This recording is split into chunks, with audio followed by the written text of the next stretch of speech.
السلام علیکم ناظرین، آج ہمارا ٹاپک ہے آدم علیہ السلام اور بی بی ہوا کو جنت سے کیوں نکالا۔ بسم اللہ الرحمن الرحیم۔ حضرت آدم علیہ السلام سب سے پہلے انسان ہیں جن کو اللہ میاں نے دنیا میں بھیجا، اور سب سے پہلے نبی آپ ہیں۔ آپ ہی کی اولاد ساری دنیا میں پھیلی۔ آپ کا ذکر قرآن پاک میں 24 بار آیا ہے۔ جب اللہ تعالیٰ نے دنیا کو آباد کرنے کا ارادہ کیا تو اس نے فرشتوں سے کہا، میں دنیا میں اپنا ایک نایاب خلیفہ بنانا چاہتا ہوں۔ فرشتوں نے کہا، اے اللہ، تو دنیا میں ایسے شخص کو نایاب بنانا چاہتے ہیں جو خرابیاں کرے اور خون کرتا پھرے۔ ہم تیری تعریف کرنے کے ساتھ تیری تسبیح اور پاکی بیان کرتے رہتے ہیں۔ اللہ میاں نے فرمایا، میں وہ باتیں جانتا ہوں جو تم نہیں جانتے۔ اللہ میاں نے حضرت آدم علیہ السلام کو سب چیزوں کے نام سکھا دیے، پھر ان کو فرشتوں کے سامنے کیا اور فرمایا، اگر تم سچے ہو تو مجھے ان کے نام بتاؤ۔ انہوں نے کہا، تو پاک ہے، جتنا علم تو نے ہم کو بخشا ہے اس کے سوا ہم کو کچھ نہیں معلوم۔ پھر اللہ میاں نے فرشتوں کو حکم دیا کہ تم آدم علیہ السلام کو سجدہ کرو، تو وہ سب سجدے میں گر پڑے، مگر شیطان نے سجدہ نہیں کیا۔ اس کا ذکر پہلے بھی آیا ہے۔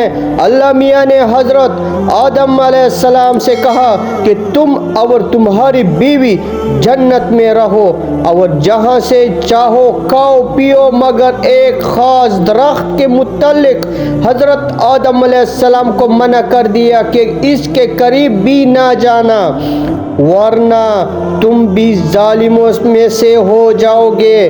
اسی طرح اللہ میاں نے حضرت آدم علیہ السلام کا امتحان لیا کہ دیکھیں یہ ہمارا کہنا مانتے ہیں یا بھول جاتے ہیں اور شیطان کے بہکاوے میں آ جاتے ہیں۔ شیطان جو پہلے ہی حضرت آدم علیہ السلام سے ناراض تھا کہ ان کی وجہ سے وہ خدا تعالیٰ کے دربار سے نکالا، اور خدا تعالیٰ کی لعنت اس پر ہوئی، اور اس نے قسم کھائی تھی کہ میں حضرت آدم اور اس کی اولاد کو قیامت تک بہکاتا رہوں گا کہ اللہ میاں کا کہنا نہ مانے اور خوب برائیاں پھیلائے۔ وہ حضرت آدم اور ان کی بیوی حضرت حوا علیہ السلام کو برابر بہکاتا رہا کہ اس درخت کا پھل تم ضرور کھاؤ، اس کے کھانے سے تم فرشتہ بن جاؤ گے، جنت میں سے کبھی نہ نکلو گے۔ آخر ایک دن حضرت آدم علیہ السلام اور ان کی بیوی حضرت حوا بھول سے شیطان کے بہکاوے میں آ گئے اور درخت کا پھل کھا لیا۔ پھل کھاتے ہی دونوں ننگے ہو گئے اور جنت کا لباس ان کے بدن سے غائب ہو گیا، اور وہ جنت کے پتوں سے اپنے بدن کو چھپانے لگے۔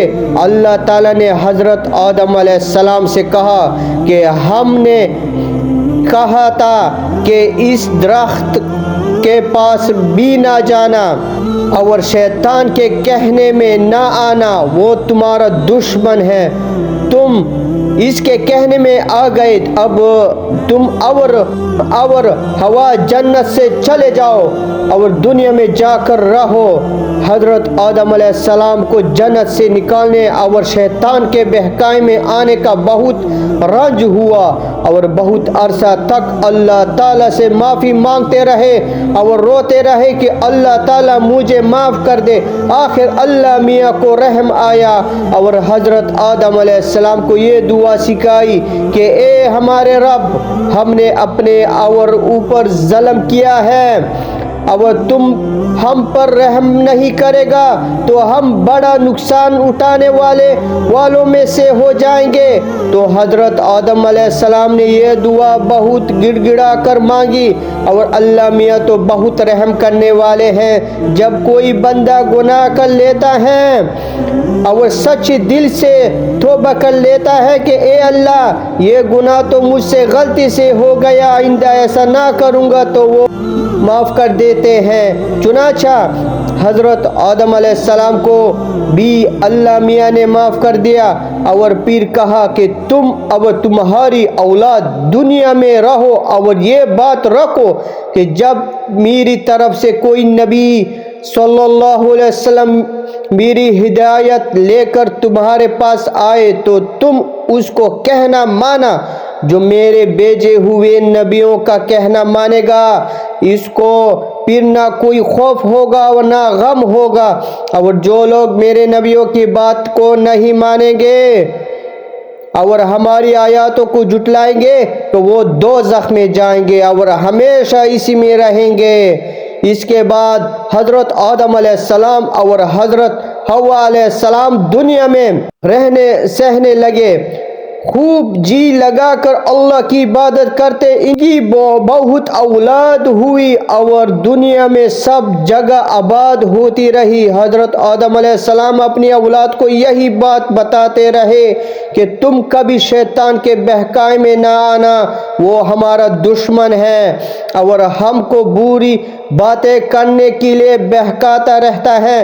ہمیشہ اللہ کی عبادت کرنا، سچ بولنا، کسی پر ظلم نہ کرنا، ایک دوسرے کی نیک کاموں میں مدد کرتے رہنا۔ آخر کار حضرت آدم علیہ السلام 900 سال زندہ کر وفات پا گئے۔